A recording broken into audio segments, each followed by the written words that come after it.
All right, let's dive into the fascinating history of Maryland. This is a state that's always been, well, kind of caught in the middle, from its super radical founding to its absolutely pivotal role in America's biggest conflicts. So, to really get Maryland, you've got to wrap your head around this one core idea. It's not just some line on a map, it's the state's entire identity. Being a border state, what does that even mean?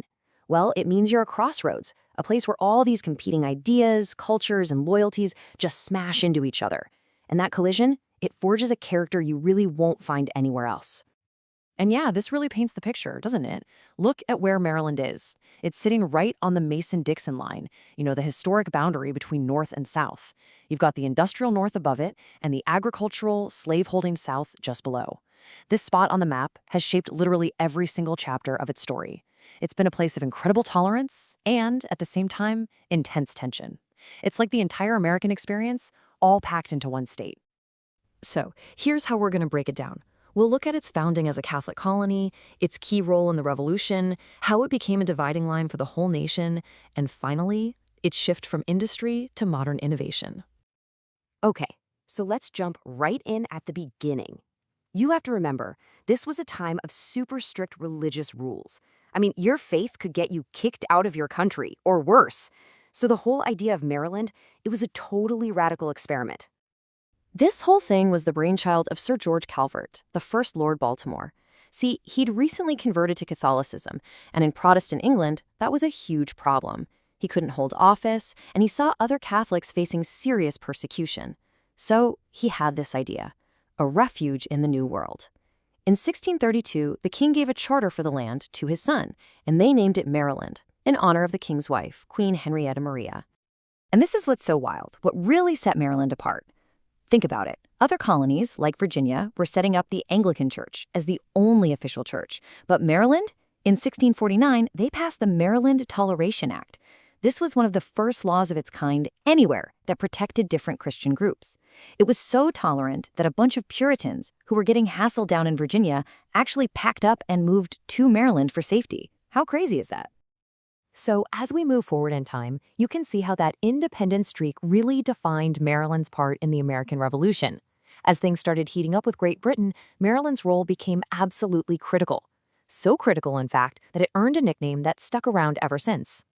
And that nickname is the Old Line State. It's a total badge of honor, and it was earned in the thick of battle. It comes from the Maryland Line, these incredible soldiers who, in the really desperate early days of the war, just refused to break. They held their ground again and again against way bigger British forces. The most famous example is the Battle of Long Island, where they made this heroic stand that literally saved the rest of George Washington's army from being wiped out. The story goes that Washington himself gave them that name, the Old Line, just out of sheer respect for their guts. But, their biggest contribution might not have even been on the battlefield. It might have been political. So when the Articles of Confederation, America's first shot at a constitution, were on the table, Maryland was the last one holding out. They flat out refused to sign. Why? Well, they demanded that the bigger states, like Virginia, give up their huge claims to all that land out west. And by digging in their heels, Maryland made sure those lands would belong to the new federal government, not just a few powerful states. This is what paved the way for future states like Ohio and Illinois. Finally, in 1781, they gave the last crucial signature that put the whole thing into effect. Pretty slick move, right? Right. So now we get to the 19th century, and that whole idea of being in the middle, well, it's about to come to a boiling point. As the country starts tearing itself apart over slavery, Maryland becomes the literal and figurative dividing line. It was a place where the deepest, ugliest wounds of the nation were just right there, out in the open for everyone to see. I mean, just look at this chart. If you want one single thing to capture the tension in Maryland right before the Civil War, this is it. By 1860, the state's African-American population was almost perfectly split, half free, half enslaved. Baltimore actually had the largest free black population of any city in the country. It was a vibrant community, a hub for abolitionist ideas. But then you could go just down the road and see men and women being sold like property. This incredible contradiction created a society that was just unbelievably complex. So when the war finally broke out, those contradictions just ripped the state in two. Now, officially, Maryland stayed with the Union. And a big part of that was Lincoln taking some really forceful steps to make sure Washington, D.C. was secure. But the people? They were completely divided. We're talking families torn apart, brother against brother. One son would march north to fight for the Union, while another would cross the Potomac to join the Confederacy. Just imagine that.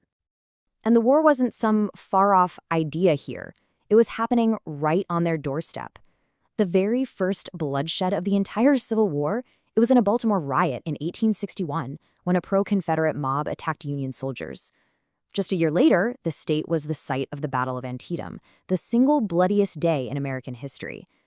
And yet, even with all that chaos, Maryland took a huge step forward. In 1864, it passed a new state constitution that abolished slavery. That was a full year before the rest of the country did it with the 13th Amendment. You know, the Battle of Antietam was so much more than just a terrible, bloody day. It was a massive turning point for the entire war. Militarily, you could call it a draw, but it was enough of a victory to stop Robert E. Lee's invasion of the North. But here's the really big deal. It gave Abraham Lincoln the political cover he desperately needed to issue the Emancipation Proclamation. That single act changed everything. It reframed the war as a fight for freedom, and crucially, it kept European countries from jumping in to help the Confederacy. All right, so after the Civil War, Maryland started to build a whole new identity. This time, it wasn't about being stuck between North and South. It was about building its own economic and technological muscle. And that new resilience was put to the test, and fast. In 1904, the Great Baltimore Fire happened.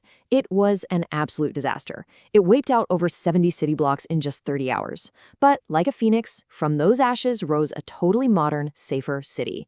They built wider streets, had way stricter building codes. It was a powerful symbol of Maryland's ability to just rebuild and adapt.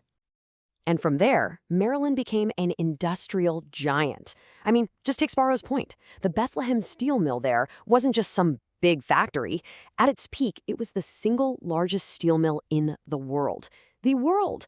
It was practically its own city with tens of thousands of workers. They made the steel for stuff like the Golden Gate Bridge.